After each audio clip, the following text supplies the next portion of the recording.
सोलापूरपासून मी या दौऱ्याला सुरुवात केली. एक साधारणपणे 3.5 महिन्यावरती विधानसभेच्या निवडणुका दिवाळीनंतर होतील असं चिन्ह आहे, असं आज तरी वाटतंय. आणि त्या दृष्टिकोनातून आत्ता माझा पहिला दौरा माझा मराठवाड्याचा आज इथे संभाजीनगरला पूर्ण होतोय आणि 20 तारखेला माझा विदर्भ दौरा सुरू होतोय.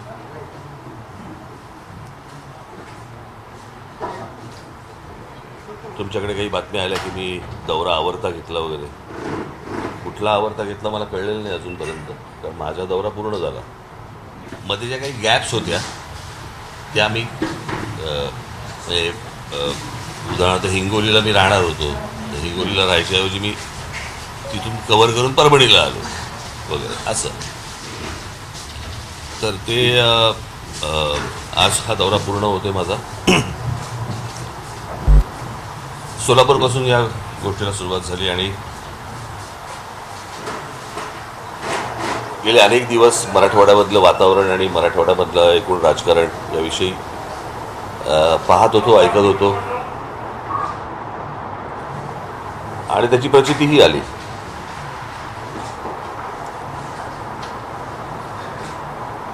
सोलापूरच्या पत्रकार परिषदेमध्ये मी जे बोललो ते मला असं वाटतं सगळ्यांनी पाहिलं, ऐकलं. पण त्याच्यानंतर ज्या जाणीवपूर्वक बातम्या केल्या गेल्या त्या मला असं वाटतं थोड्याशा धक्कादायक होत्या. म्हणजे राज ठाकरेंचा आरक्षणाला विरोध, राज ठाकरे विरुद्ध मराठा समाज, काय वाटेल त्या हेडलाईन्स काही लागल्या. तुम्हाला कदाचित आठवत असेल तर 2006 साली मी पक्षाची स्थापना केली आणि 2006 सालापासून आजपर्यंत आमची भूमिका सुरुवातीपासून एकच राहिलेली आहे की आरक्षण द्यायचंच असेल तर ते आर्थिक निकषावरती द्यावं. ही आमची भूमिका पहिल्यापासून राहिलेली आहे. आणि त्याच्या उपर माझं असं म्हणणं आहे की महाराष्ट्राला खरं तर आरक्षणाची गरजच नाही आहे. महाराष्ट्र राज्यासारखं राज्य मला असं वाटतं हिंदुस्थानात दुसरं कुठचं राज्य नाही आहे की या राज्यामध्ये शिक्षणापासून ते नोकऱ्यांपर्यंत, उद्योगधंद्यापर्यंत इतक्या गोष्टी इथे उपलब्ध असताना बाहेरच्या राज्यांमधल्या लोकांना इथे सगळ्या गोष्टी मिळतात, पण आमच्या मुलांना मुलींना इथे त्या गोष्टी मिळत नाहीत. त्या जर समजा महाराष्ट्रामधला जो कोटा आहे, महाराष्ट्रामध्ये ज्या काही उपलब्ध गोष्टी आहेत ह्या जर समजा आपण नीट वापरल्या महाराष्ट्रातल्या मुलामुलींसाठी, मराठी मुलामुलींसाठी, तर आपल्याला खरं तर आरक्षणाची गरजच नाही आहे.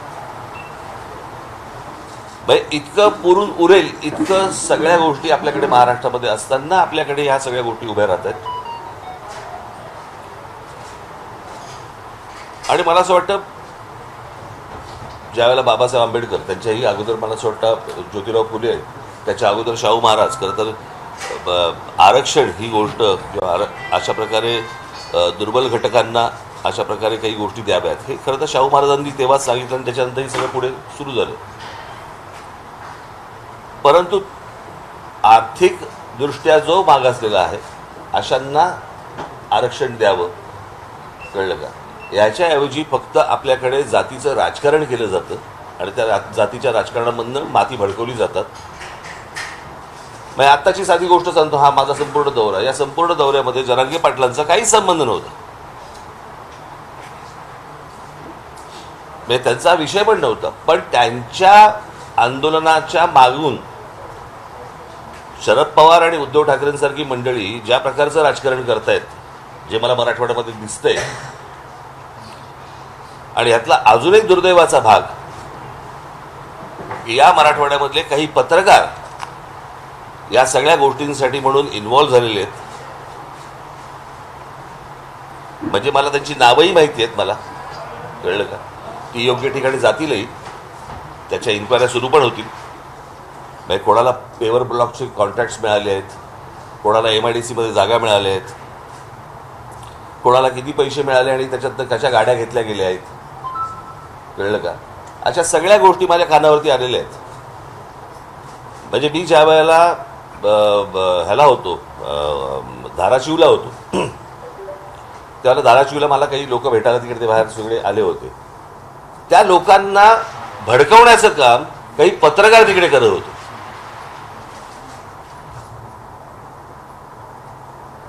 मी ज्यावेळेला त्याला सांगितलं की तुम्ही वरती या, त्यावेळेला नाही चला खालती चला खालती चला हे सांगणारे पत्रकार होते. आणि मग त्याच्यातले कोण जण माझ्याबरोबर येणार आणि माझ्याबरोबर बोलणार, आणि मग नाही मग तिकडे मग पत्रकार आमच्या चॅनलचे तिथे माईक पाहिजेत वगैरे, हे इथपर्यंत सगळं प्रकरण झालं.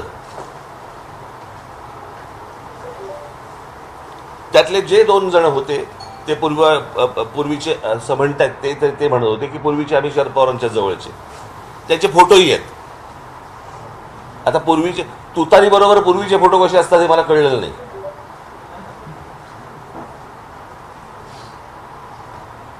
आणि उद्धव ठाकरे गटाचे तिथे अजून 2 जण होते. परवा दिवशी कुठेतरी मी नांदेडला असताना तिथे सर्किट हाऊसवरती एक कोणतरी 2-4 जण ओरडत होते. त्यातला एक जो माणूस होता त्यांचा शरद पवारांबरोबर आत्ताचा फोटो आहे. काल जे झालं त्याच्यामध्ये तर शिवसेनेचा जिल्हा प्रमुखच होता.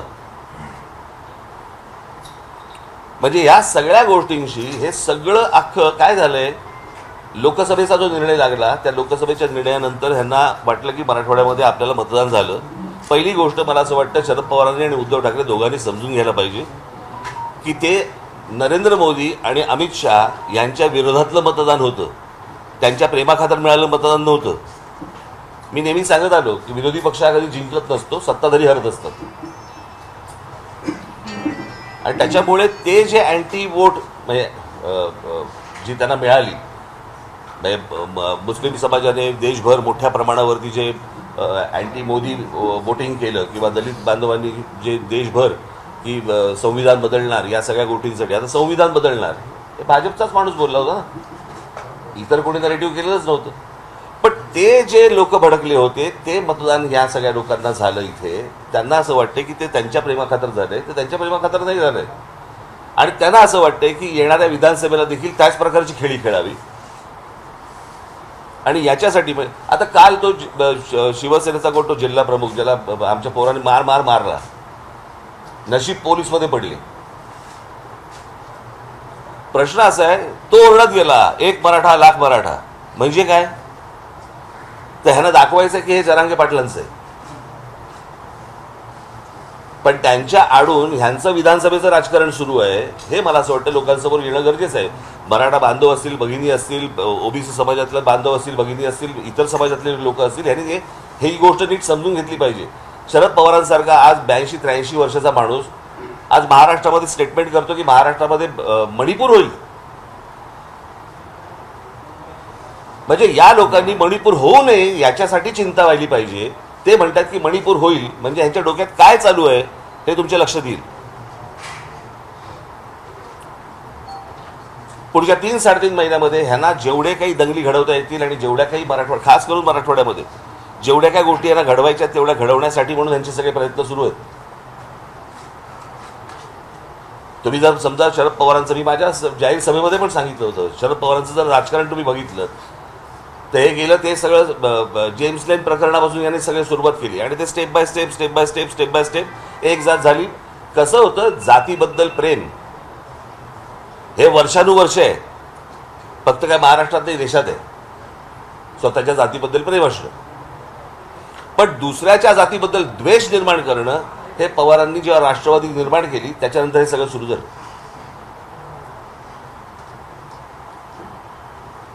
आज माझ्या दौऱ्यामध्ये या लोकांनी अडथळे आणण्याचे प्रयत्न केले. उद्या जर माझं मोहळ उठलं ना, यांना निवडणुकीला एकही सभा पण घेता येणार नाही. त्यांनी माझ्या वाट्याला जाऊ नये या लोकांनी, कळलं का?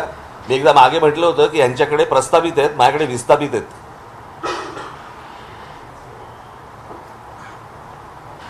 यांनी माझ्या नादी लागू नये या सगळ्या गोष्टींसाठी. तुम्हाला तुमचं राजकारण करायचंय, समाजामध्ये तेढ निर्माण करून विष घालवून ह्यांना कुठचं राजकारण करायचंय? आणि ह्यांच्या राजकारणाचा बेसच हा आहे. त्याच्यामुळे त्यांना असं वाटत असलं की आमचे एवढे खासदार निवडून आलेत, त्या खासदारकीवरती जाऊ नये या लोकांनी. कळलं का? यांचा जर राग त्या देवेंद्र फडणवीसांवरती असेल ना, तुम्ही राजकारण करताय ना, मग राजकारणामध्ये त्या पद्धतीने तुम्ही बोला. समाजामध्ये कशाला भांडणं लावताय?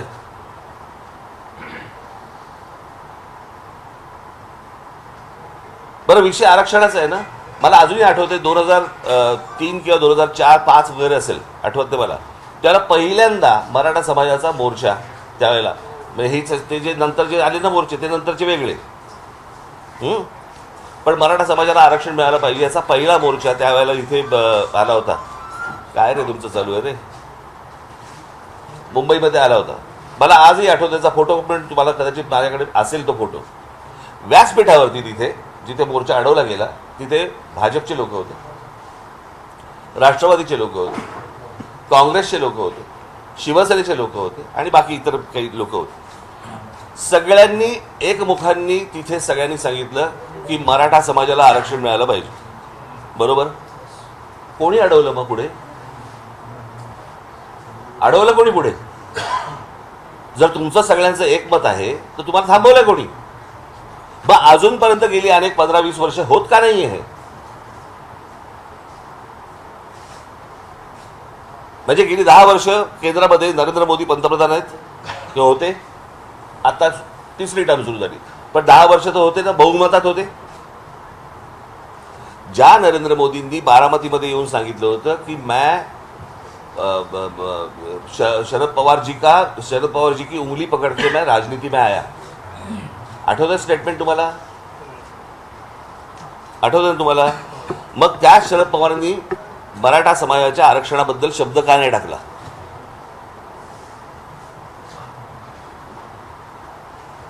हेच उद्धव ठाकरे पहिली 5 वर्ष भाजप बरोबर तिकडे केंद्रामध्ये नांदत होते, राज्यामध्ये नांदत होते ना. मराठा समाजाच्या आरक्षणासाठी या लोकांनी शब्द का नाही टाकला? आत्ता जरांगे पाटलांच्या पाठीमागून ह्यांचं हे जे राजकारण सुरू आहे हे फक्त मतं मिळवण्यासाठीच आहे, त्याच्या पलीकडे काही नाही आहे. तुमचं राजकारण तुम्हाला लख लाभो, माझ्या नादी लागू नका, एवढंच फक्त मला त्यांना सांगायचंय. माझी पोरं काय करतील ना ह्यांना कळणार पण नाही. नंतर घरी येऊन आरशापुढे पाठ बघावी लागेल आणि पोट बघावे लागेल आणि गाल पण बघावे लागतील.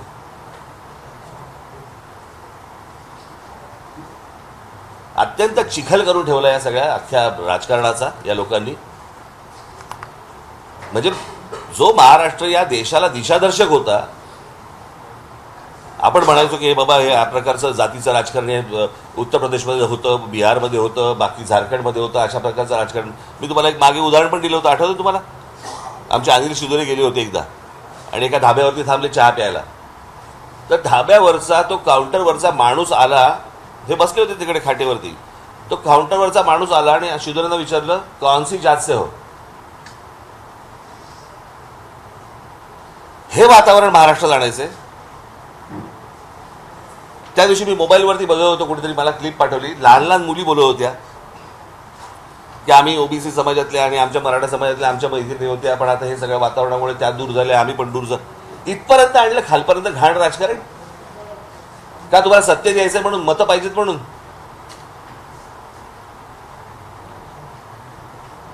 भाई शरद पवारांकडे आज त्या वयाचा बुजुर्ग माणूस सत्ता नेता महाराष्ट्रात आत्ता तरी नाहीये.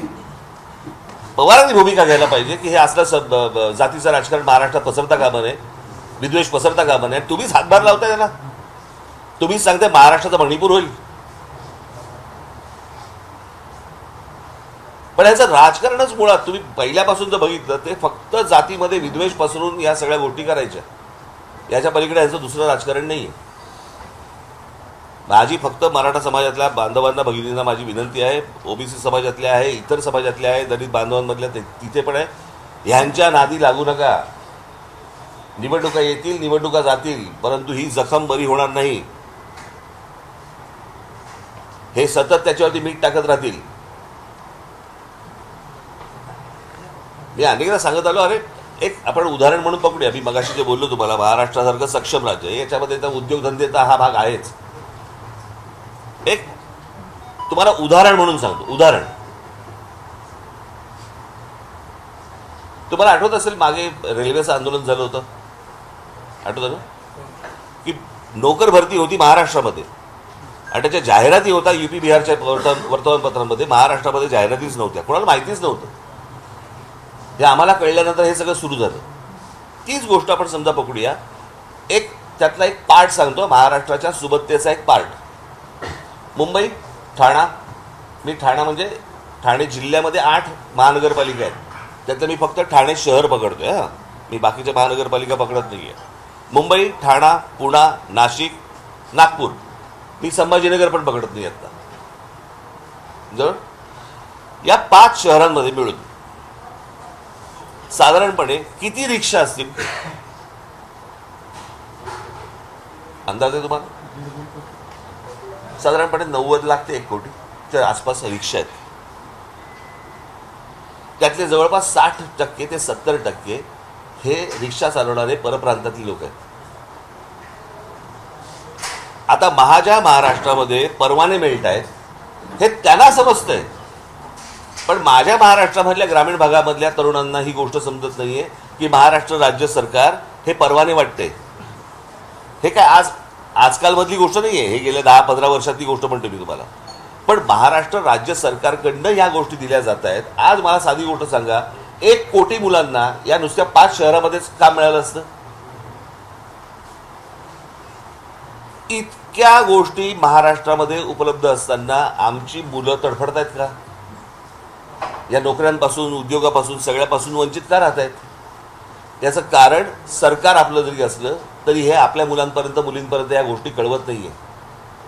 आज महाराष्ट्रामध्ये मी काढले ते काही पत्र, महाराष्ट्रामधल्या काही उद्योग आहेत, त्यांनी पत्रक काढले, पत्रक, की आमच्या उद्योगामध्ये महाराष्ट्रीयन लोक आम्ही घेणार नाही म्हणून. ह्यांची हिंमत कशी होते हो?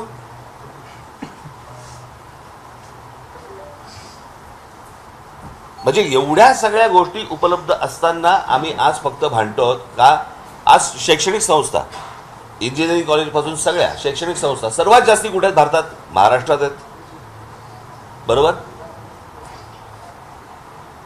त्या शैक्षणिक संस्थांचे मालक कोण आहेत? बहुतांशी मराठा समाजातले, बरोबर ना? आहेत ना? तरी मराठा समाजातली अनेक मुलं, लाखो मुलं ही शिक्षणापासून वंचित काय आहेत? ह्याला कोण विचारणार प्रश्न आहे? यांनी या सगळ्या गोष्टी सत्तेतनं उभ्या केल्या, यांना कोणी विचारणार? म्हणजे ह्यांना कोणी विचारायचं नाही. सरकारच्या बाजूने हे यांच्या राजकीय पोळ्या भाजत बसणार, कोणाच्या तरी खांद्यावरनं बंदुका चालवणार आणि इथे आम्ही डोकी फोडत राहणार समाजामध्ये. मला असं वाटतं महाराष्ट्रातल्या समाज हा सुज्ञ आहे, त्याला या सगळ्या गोष्टी समजतील. आणि मला, तुम्ही सगळे पत्रकार बांधव आहात, मला तुम्हाला फक्त एवढंच सांगायचं आहे, तुमच्यातले जे काही अशा प्रकारचे विष घालवणारे किडे असतील, मला असं वाटतं त्यांना तुम्हीच वेळीच बाजूला सारणं गरजेचं आहे, किंवा त्यांना एक्सपोज तरी करणं गरजेचं आहे. हे एकदा हाताबाहेर प्रकरण गेलं ना, नंतर आवरता येणार नाही.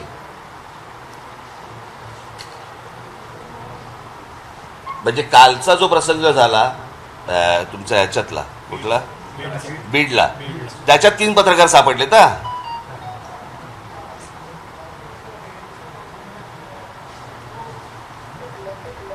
ही कोणती पत्रकारित आहे?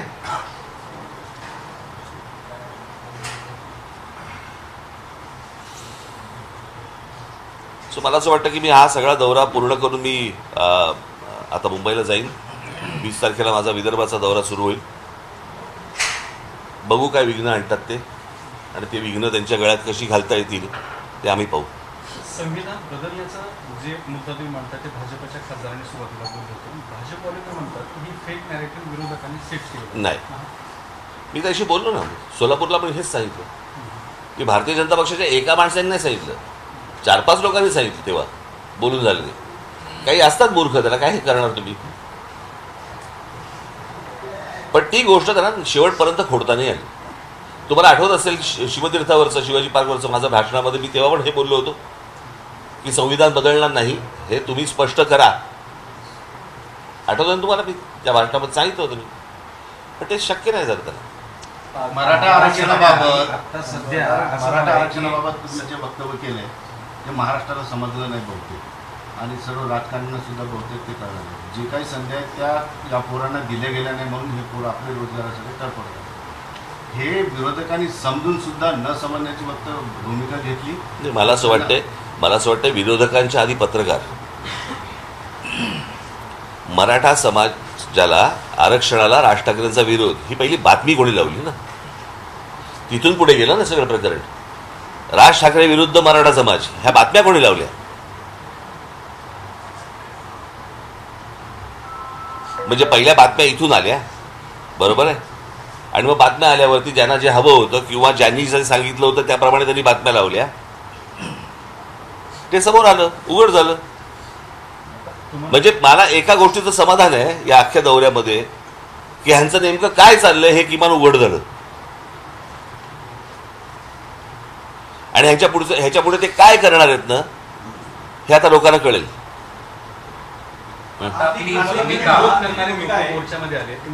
राजकीय पक्षांचे पदाधिकारी माझ्याकडे फोटो आहेत ना, असं असताना सुद्धा तुम्ही त्यांच्यासोबत चर्चेत तयारी दाखवली, त्यांच्याशी बोलला. तोपर्यंत मला माहित नव्हतं. ते पहिल्यांदा जेव्हा झालं ना त्या धाराशिवला, तोपर्यंत मला काहीच माहित नव्हतं. मला वाटलं मी त्या खाली ते काही घोषणा देत होते, पण मी खाली आलो. म्हटलं या वरती बोलायचं ना माझ्याशी, वरती या.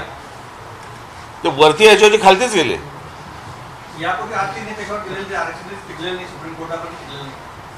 मला बघा प्रश्न असा आहे, मला एवढंच म्हणायचं आहे, हा आपण ज्याला आपण आर्थिकदृष्ट्या जो मागासलेला आहे त्याला वरती आणलं पाहिजे असं सगळ्यांची इच्छा आहे ना, समजा माझी इच्छा आहे. मी शरद पवारांची मुलाखत घेतली होती पुण्याला, काढून बघा.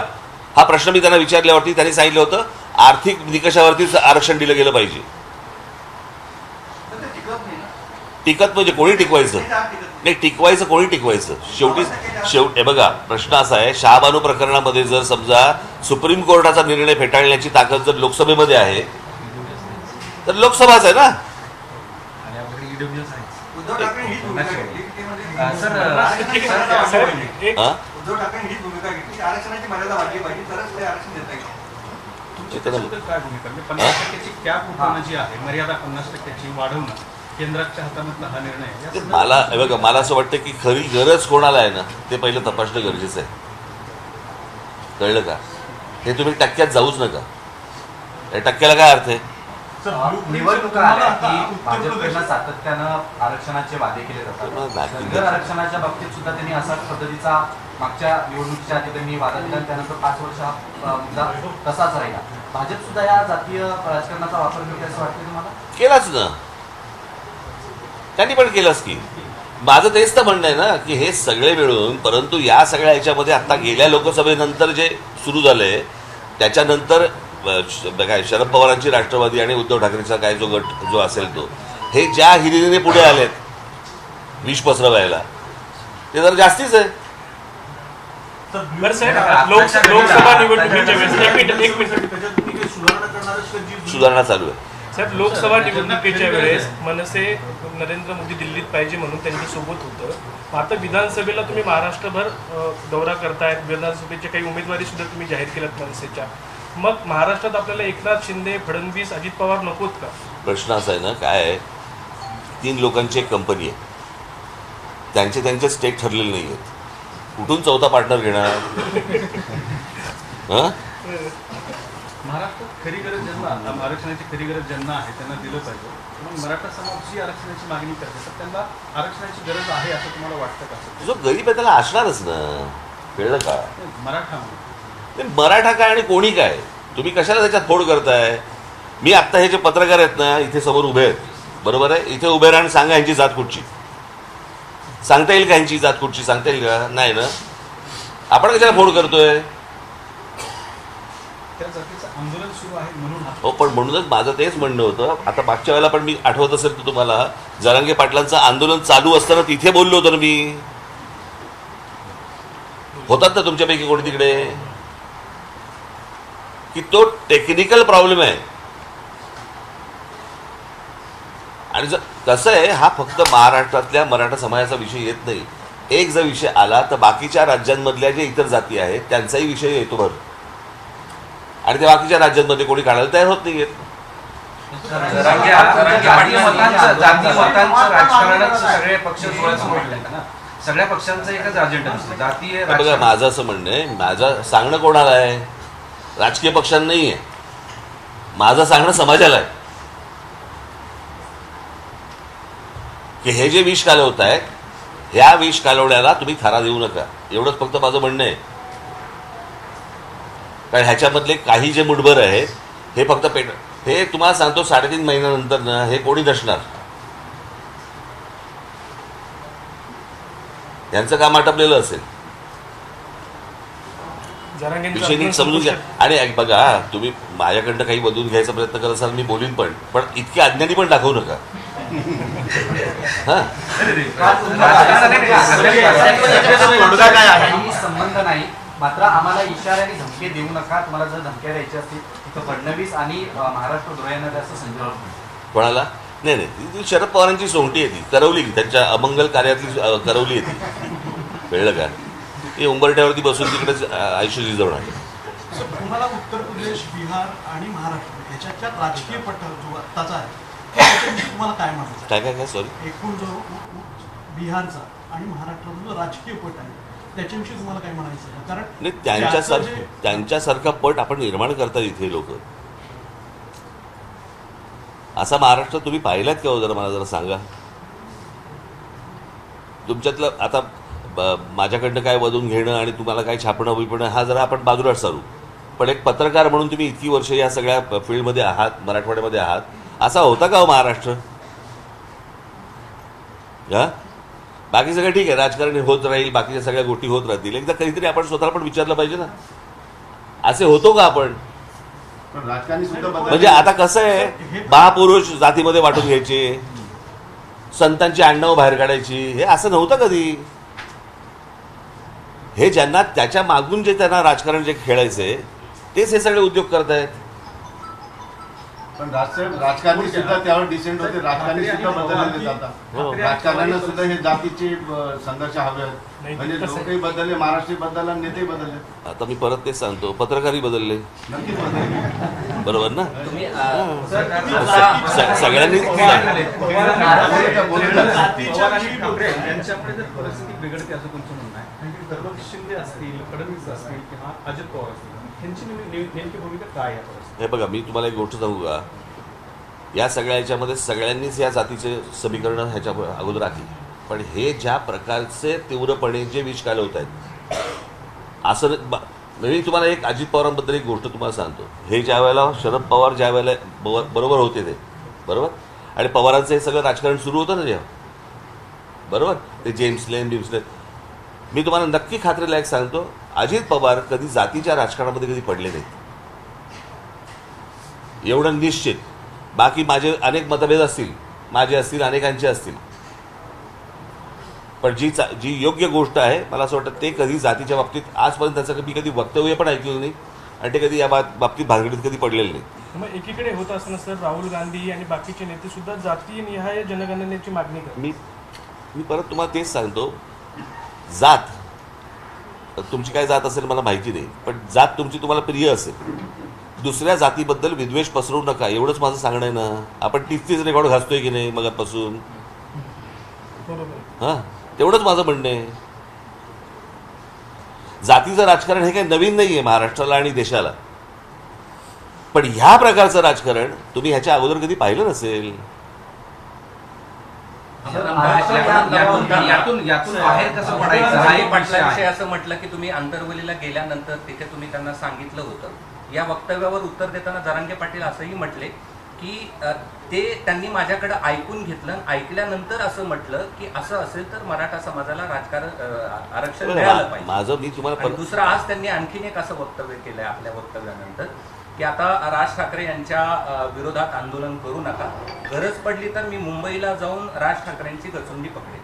गचुंडी? अच्छा, हे त्यांचे शब्द आहेत का तुम्ही कोणी भरले? त्यांचे शब्द. अच्छा, मग मी त्यांच्याशी भेटल्यावरती बोलीन त्यांच्याशी. सर आरक्षण या एक मिनिट, पहिली गोष्ट मला पूर्णतः करू देत रे. एकाने एक प्रश्न विचारल्यावरती लगेच दुसरा काय प्रश्न विचारत आहे? हां हां, त्याच्यात ते काय बोलले?